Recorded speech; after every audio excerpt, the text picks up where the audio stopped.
Hello everyone, my name is Jade and the title of my speech is Amending the Firearm Owners Identification Act. Illinois State Police are addressing FOID card enforcement on the first anniversary of the Aurora warehouse shooting that killed 5 and injured many more. The director says the victims and survivors of the shooting deserve honesty and the best efforts from state police. WGEM Capitol Bureau Chief Mike Militich is live in Springfield with details. Mike?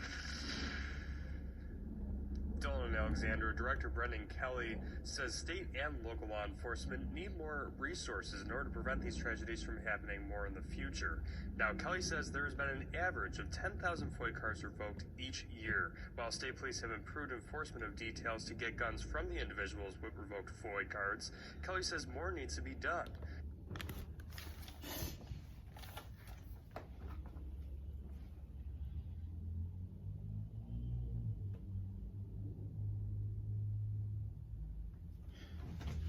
Wow.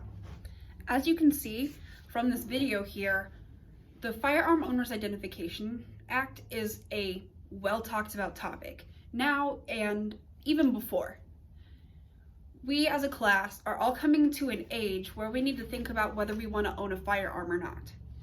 Even for those of us that decide that we don't want to own a firearm, it is important to know the rules and regulations as well as legislation of this. The Firearm Owners Identification Card Act regulates a bulk of the Illinois gun control laws, if not all, besides federal. This affects ourselves, our families, and society as a whole. It is important for us to understand this legislation so we can point out problems and find ways to solve them.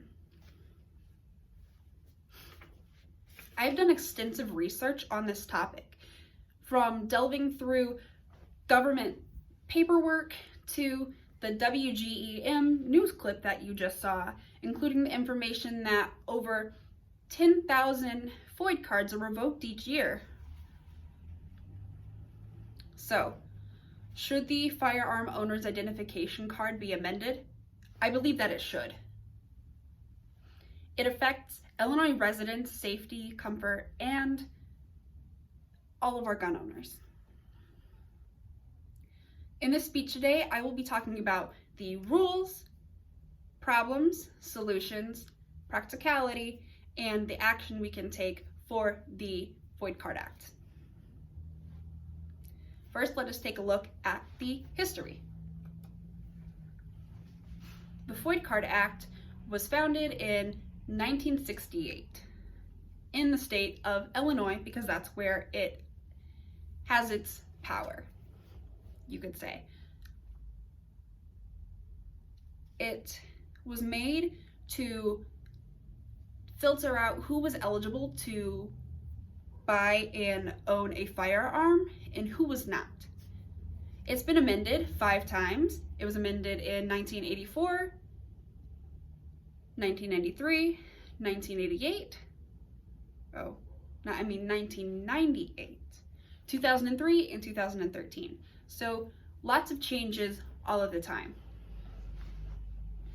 This information comes from the Joint Committee on Committee Statuses and Part 1230 of the Firearm Owners Identification Card Act. So now let's talk about the rules. The first rule is that you cannot obtain a FOID card if you have possession of a medical marijuana card. The second rule is that to buy and possess tasers, stun guns, spring-assisted knives, and etc., you must have a FOID card. The third rule, you must be 21 or older to apply for a card, or if you're 18 or older, a parent or guardian can sign for you. The fourth rule is that you cannot be declared as a mental adjunctive, or you cannot have been involuntarily or voluntarily admitted to a psychiatric facility within the past 5 years. The fifth rule is that you cannot have a history of battery, aggravated assault, violation of a protective order, and similar offenses within the past 5 years. And the sixth rule of the policy, which is the main, is that you must obtain a FOID card if you want to buy and possess firearms or firearm ammunition. And more information can be found on that rule at Vegas Shooting, a look at the Illinois Gun Control Rules 2017. Now that we've looked at the rules, let us turn to the problems. The first problem comes from the first rule that if you want to obtain a FOID card, you cannot have a medical marijuana card. Of course, this rule was made before the legalization of recreational marijuana, but the rules still apply. So the problem is that the rules state that you cannot be addicted to a controlled substance or have a habitual use. These are very broad terms, and there is no sort of differentiation provided. Even though the Illinois State Police say that they probably won't deny your FOID card application, they definitely can, which can lead to some abuse of the law. Also, even though marijuana is legalized by the state, it is not legalized federally. And even though the FOID card law is legal here in Illinois, there are a lot of gun control laws involved federally, which really mess things up. And according to Bias 2020, alcohol is a lot similar to medical marijuana or recreational marijuana in many ways, in that the substance itself, but there are no sort of regulations for alcohol use and obtaining a FOID card. It's not saying that there needs to be regulation on alcohol, but why doesn't it have similar things to medical marijuana either way? Our second problem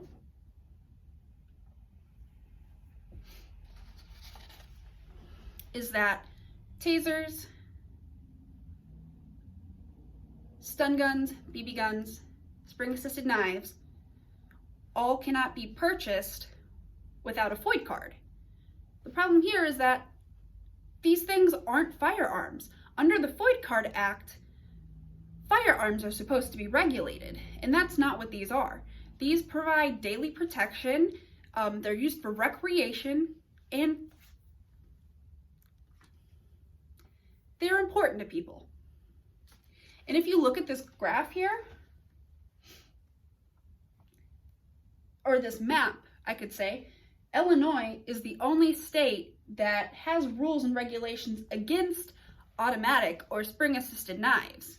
This is from the American Knife and Tool Institute.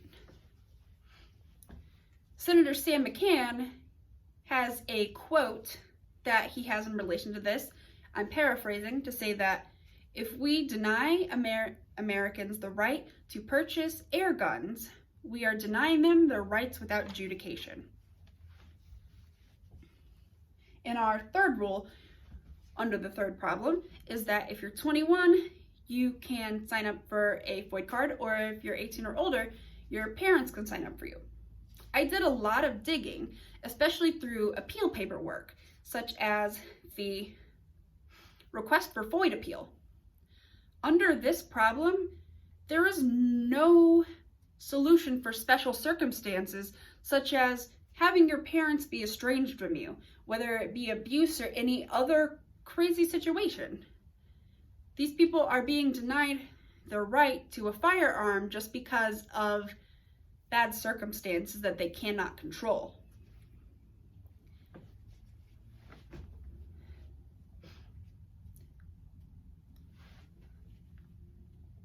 This comes from the request for FOID appeal. So now that we've talked about problems, let's go to solutions. Our first solution for the first problem against medical marijuana is to, in the very simplest of terms, is eradicate the rule. The Illinois State Police say they probably won't deny your right to a FOID card, but there is potential for abuse of that rule, that if you use marijuana, you could potentially not have access to firearms. That's the very simple solution. The complex solution is marijuana is legalized federally. A lot harder. This comes from the frequently asked questions page of the Illinois General Assembly, a government-run site. The second solution is that tasers is from the rule that tasers and stun guns, etc., having to be purchased with a FOID card. The solution is once again eradication or being repealed. These items are not firearms. Senator Sam McCann, or former Senator Sam McCann, as of 2019, reported by Nick Draper 2018, is a huge supporter of getting rid of this. And extra regulations and rules can be made to give restrictions to these items, as they may still potentially be dangerous to others. So our third solution to our third problem and rule is for those between the ages of 18 and 21 that have been estranged from their parents, they could have a chance for dependency appeal. There is already a solution made out for this. Individuals between 18 and 21 that are orphaned or their parents are deceased, they submit their FOID card application. It is automatically denied, and then they take their appeal to the director of the Illinois State Police, who then decides if they can have a FOID card or not. The same thing could happen with those that have been estranged from their parents or left in an abusive situation, etc. And it could go a lot like how dependency appeals go for financial aid, where you must give tax returns and testimonies from clergymen or social workers, other people that have a higher standing and respect. This comes from the frequently asked questions page of the Illinois General Assembly once again. Now that we've talked about solutions, let's go to the practicality. So the practicality of our first rule, or removing the first rule, is those that use marijuana, whether medically or recreationally, will not potentially be denied the right to have a FOID card. That's the very simple version, but very unlikely as of right now. The federal government would also have to legalize marijuana federally. Because of the crisscrossing of state laws and federal laws, anyone that accidentally gets into some sort of trouble, whether they are doing everything right or not, can get themselves into a bad position with the federal government. So as Attorney Matthew Benson says, 2020, the more that marijuana is in your life, the more guns should stay out of them, or the other way around. The second practicality to making the rule for tasers and stun guns and etc. to be repealed is these items would be available to more in the public to have some sort of protection without having a firearm exactly, even if whether they're ready or not for a firearm. This is like a step below. There would still be restrictions, which is one of the harder parts, is that some of these rules would have to be doctored to add other things, or new rules would have to be made. According to Nick Draper, 2018, there are already rules in place for BB guns that aren't under the regulation of the FOID Card Act, and you have to be 13 or older to purchase and own.